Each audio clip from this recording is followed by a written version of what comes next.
boxers are unique. So Manny Pacquiao was a great champion, was great for boxing. His career is legendary. Naoya Inoue career is even more legendary.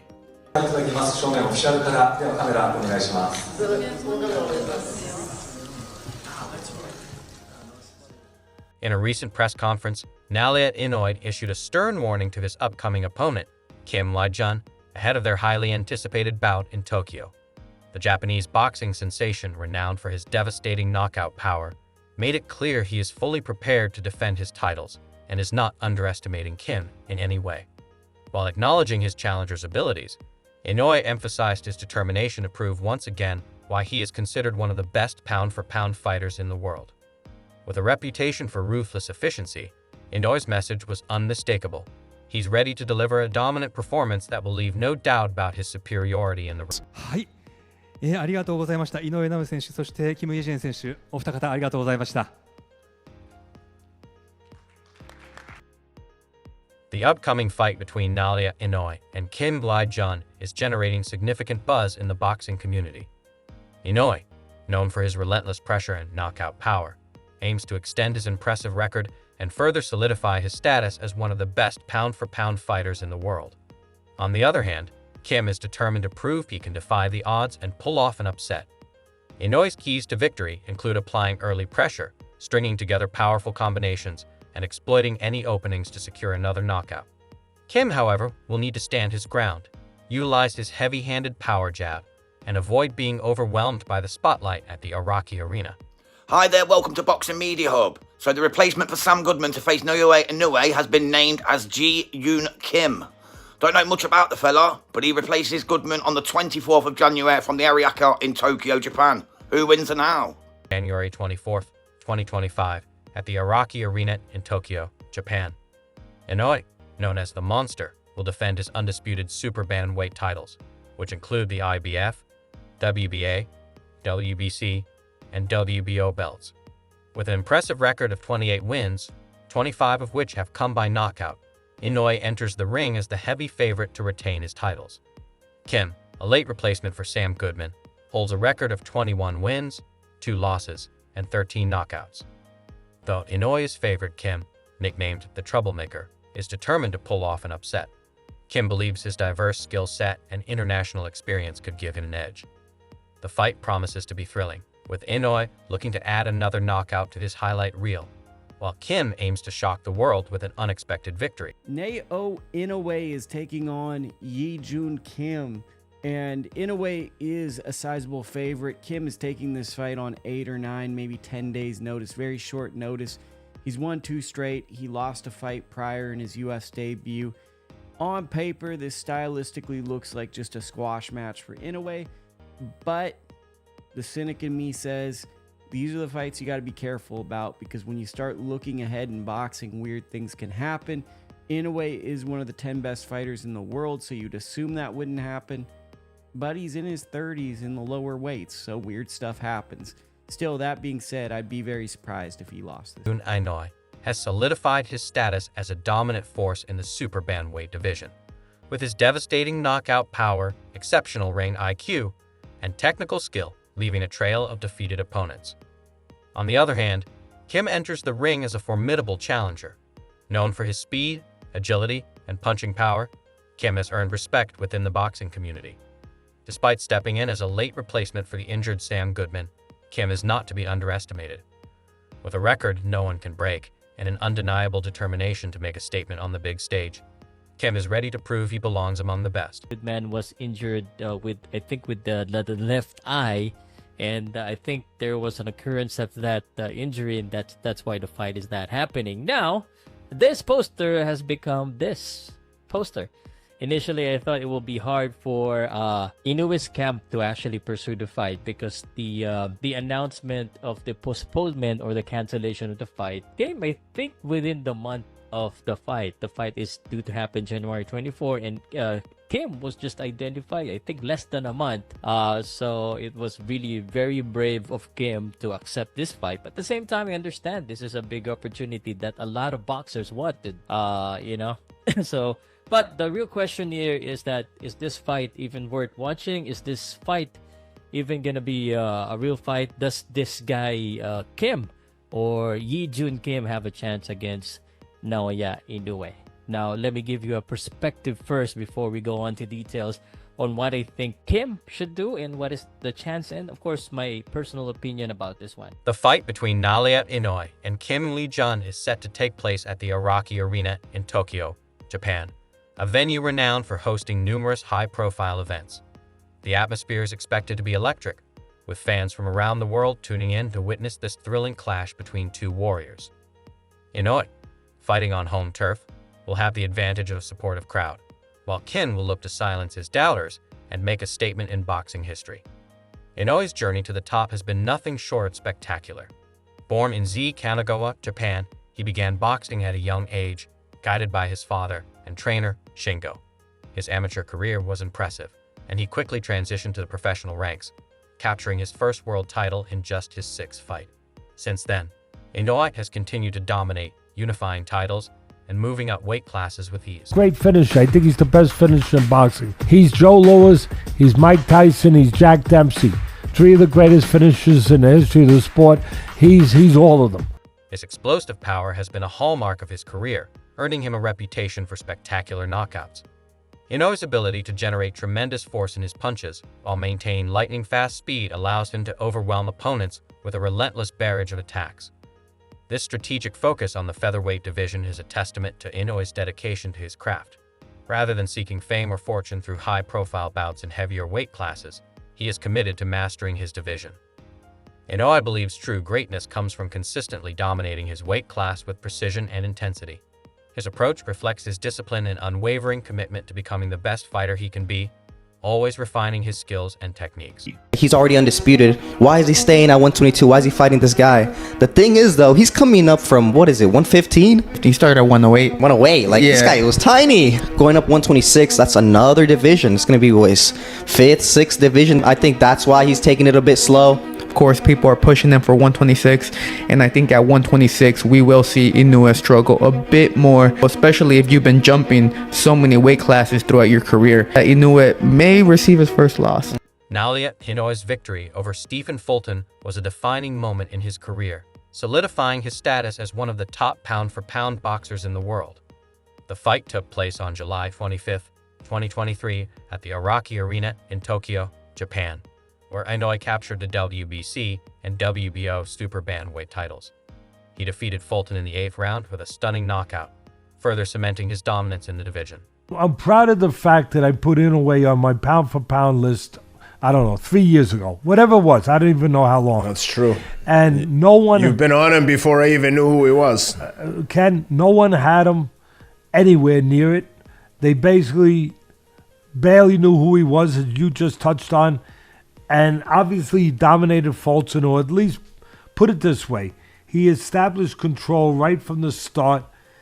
He made Fulton's a defensive fighter, a good counter puncher.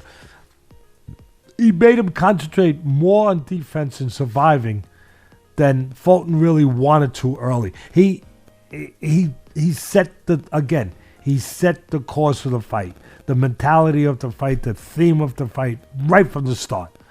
And had him thinking of surviving more than he wanted to think of surviving, he being Fulton. I'm not saying Fulton wasn't trying to win. He was. He's a confident, very proud fighter. And he's very strong mentally, too. I'm saying that he never fully got a chance to get into a gear that he'd have liked to, where he could have gotten a rhythm going. Kim Lee-jun, hailing from South Korea, has been making waves in the boxing world with his unorthodox style and relentless aggression.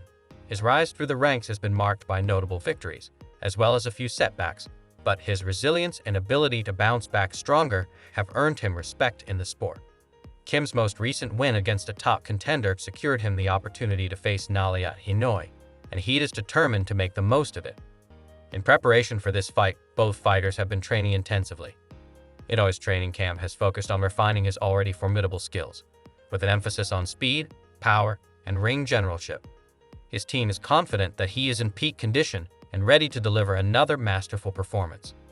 On the other hand, Kim has been sparring with top-level opponents to sharpen his technique and strategy. He understands the magnitude of the challenge ahead, but is confident in his ability to rise to the occasion and make a statement. The undercard for this highly anticipated event is equally stacked, featuring several exciting matchups.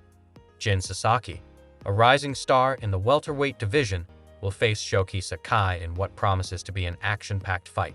Sasaki, known for his explosive power, will look to continue his ascent in the division, while Sakai will aim to leverage his experience to secure a victory. In the minimum weight division, Gioi Kobayashi will take on Yu Takada in a battle of young prospects. Both fighters are looking to establish themselves as future contenders, and this bout could serve as a launching pad for their careers. Additionally, Tsubasa Nare will face Kai Watanabe in a lightweight clash that is expected to deliver fireworks. Nare, with his flashy style and knockout power, will be tested by Watanabe's technical prowess and resilience. We got a nice fight coming up. This is a title fight. WBO Asia Pacific strawweight title between Goki Kobayashi and Yuni Takada. And Goki Kobayashi Radiant score 8-1-0, like 5-3, pretty tall for this. You can call it atomweight class. He's pretty tall for this weight class. I don't know how he shreds so many pounds. This guy is so light, so quick on the feet. He was better than Joseph Sumabong, Yuri Kanaya, lost to Jay Camparo, and he defeated Russell Neko, Marco John Ramantizo, but he prefers long wars. And Yuni Takada is 5'1", 62.6 inches of reach, and he outsmarted Shunsuke Issa, Yuri Kanaya, Katsuki Mori, Tetsuro Nakashima. This is a typical example of a fight that goes into deep waters. Though I believe Goki is going to edge him out because of better cardio, I give advantage to Goki, but I'm saying over 8.5 if I must pick a side. As fight night approaches, the buzz surrounding the event continues to intensify. Inoue's fans are confident that their hero will once again prove his dominance, while Kim's supporters believe he has the tools to pull off a major upset. The build-up has been marked by intense media coverage, with analysts and pundits offering their insights and predictions. A victory over Kim would further solidify Inoue's status as one of the all-time greats in the sport, while a loss could raise questions about his invincibility. Inoue has repeatedly stated that he is not focused on his legacy at this point, but rather on taking each fight as it comes. However, there's no denying that this bout carries significant implications for his career. For Kim, this fight represents the opportunity of a lifetime. A win over Inoue would catapult him into the upper echelons of the sport and open the door to even bigger fights in the future. Kim has expressed his gratitude for the chance to face such a high-caliber opponent and has vowed to give it his all in the ring. He understands that he will need to be at his very best to stand a chance against Inoue, but he is relishing the challenge. Naoya Inoue, the reigning undisputed super bantamweight champion, is widely considered the favorite due to his impeccable record and exceptional form. Known for his devastating power and surgical precision, Inoue has dominated top-tier opponents such as Stephen Fulton and Nonito Donaire, showcasing his adaptability and resilience. Experts point to Inoue's consistent activity, 4 fights in the past year, and his superior conditioning as factors that set him apart. As I said, I picked Inoue to win, but I thought it would be a much more closely contested fight than it was. And listen, I'm not dissing Fulton. He was just blown away by a person whom I now consider. I was wavering a little bit, you know, but I now consider after having watched that in its entirety, you're looking at a generational talent. And Fulton is still a good fighter. I don't want people to start shredding him and throwing him under the bus. No, he's still a good champion. Well, ex-champion now. He's still a very good fighter who can come again. It's just that yesterday, man, he was in the presence of greatness, in my view. Sean Porter, the former welterweight champion and respected boxing analyst, has made a bold prediction about Naoya Inoue's future in the sport. He believes that Inoue, the reigning undisputed super bantamweight champion, has the potential to become the next Manny Pacquiao, one of boxing's most iconic figures. According to Porter, Inoue possesses the charisma, skill, and excitement that make him an irresistible draw for boxing fans worldwide. Inoue has that special something, Porter says. He's got the power, the speed, and the skills to be one of the best of all time. However, it's not just his abilities in the ring that set him apart. Porter emphasizes that Inoue's appeal goes beyond boxing. It's how he carries himself and connects with the fans. He's not just a fighter. He's someone people want to watch because of who he is, both inside and outside the ring. Naoya gets knocked down in the first round, and I said, "Whoa!" But he kept it together. It was like he was surviving, fighting back, and being defensive, like simultaneously, which I thought was very impressive. You get a mixture of, it's usually like one of the three. You got somebody who's trying to hold on and hang on and move, or you get somebody who don't know better and just trying to fight back. You know what I mean? Or you get the guy who's just straight defense and let me get through this round. He seemed to do a little bit of all three, which I thought was very impressive.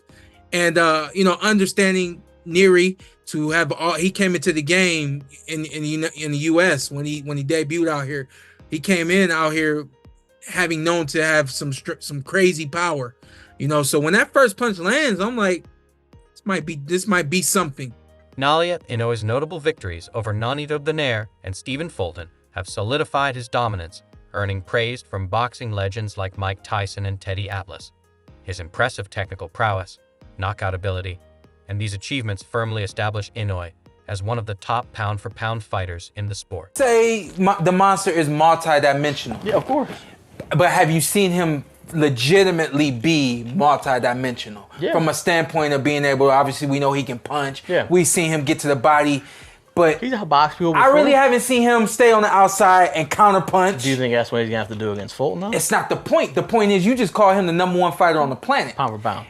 But you got to be able to do it all. Yeah. Who they fight? I mean, you can say that for Crawford. Who they fight? Mike Tyson has praised Naoya Inoue, recognizing him as one of the most exciting and skilled boxers of the current era. On his podcast, Tyson highlighted Inoue's vicious and clean punches, even comparing him favorably to Manny Pacquiao. Tyson described Inoue as a mean son of a, and emphasized his remarkable power and technique, stating that Inoue is not only better than Pacquiao, but just as good, showcasing his dominance in the sport. Yes. Right there, you're able to hit him. One more minute. Really hard to hit, Crawford. Lastly, Mike, do you think the winner, did you see the monster in the ring?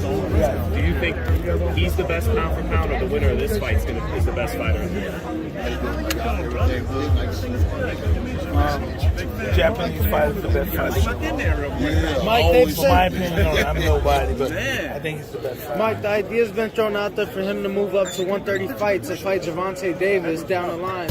Could you see that fight happening? Yeah, listen, how much he wants to move? He's 122 now, right? He's 122. He'd be going to 135. They fight 132, something like that. Both of them. Yeah. Hey, give him a TV break. Give him a TV break. You got a TV break, y'all. One TV break. Come on, man. Good to see you. Right handed against Spencer. Keep switching. He should fight way. Hey, Mike, we got arguably. Thanks, Mike. Thanks, Mike. We got arguably. I'm good. Mike Tyson's recognition of Naoya Inoue extends beyond his knockout power, appreciating Inoue's ability to thrive in any era of boxing greatness. Tyson marveled at Inoue's seamless transition from bantamweight to super bantamweight, particularly after his impressive victory over Stephen Fulton, which solidified Inoue's status as a top-tier fighter. Tyson's former trainer, Teddy Atlas, also praised Inoue, calling him the full package, with attributes like speed, power, intelligence, and controlled ferocity. The anticipation for the upcoming fight is building, and boxing fans are eagerly counting down the days until Inoue and Kim Lai-jun step into the ring. The clash between these two fighters promises to be a night filled with drama, excitement, and high stakes. As both men enter the final stages of their training, the stage is set for an epic showdown that will leave a lasting impact on the sport. With everything on the line, Inoue and Kim are determined to leave no doubt about their abilities. Fans are in for a treat as two of the best fighters in the world go head-to-head in a battle for supremacy. This fight could reshape the landscape of the super bantamweight division, providing a fitting stage for these two warriors to showcase their skills and heart, All eyes will be on the Iraqi arena as the boxing world prepares for an unforgettable night of action. Right? He's nothing to lose. He's not an undefeated fighter. There's no other time for Kim that he's going to be able to fight for all 4 belts all in one night. This is his shot, or it's now or never for him, right? So when we go to the tape and we look at Kim, man, it looks like he can punch a little bit. Those 13 knockouts, you know, they have seemed to be knockouts that you can trust a little bit. Like, the man can punch. He puts together very good combinations, and he's a very good body puncher. He stopped a lot of his opponents by going directly to the body. So he knows how to place his punches with efficiency, but most importantly, accuracy. He can apply good pressure. He's a good counter puncher. If he is going to beat Inoue, it is going to be by way of close range and applying pressure and aggression and just trying to out physical and overwhelm Inoue. It's not going to be easy by no means, but if you try to outbox or try to be, you know, that mid-distance range against Inoue, he's going to pick you apart. So I think Kim's best bet is to try to overwhelm him and be physical and attack the body from in close range and try to smother some of the work that Inoue is going to do. Are you ready for an unforgettable night of boxing action? Who do you think will come out on top? Will Inoue continue his reign of dominance, or will Kim pull off a stunning upset? Share your predictions in the comments below.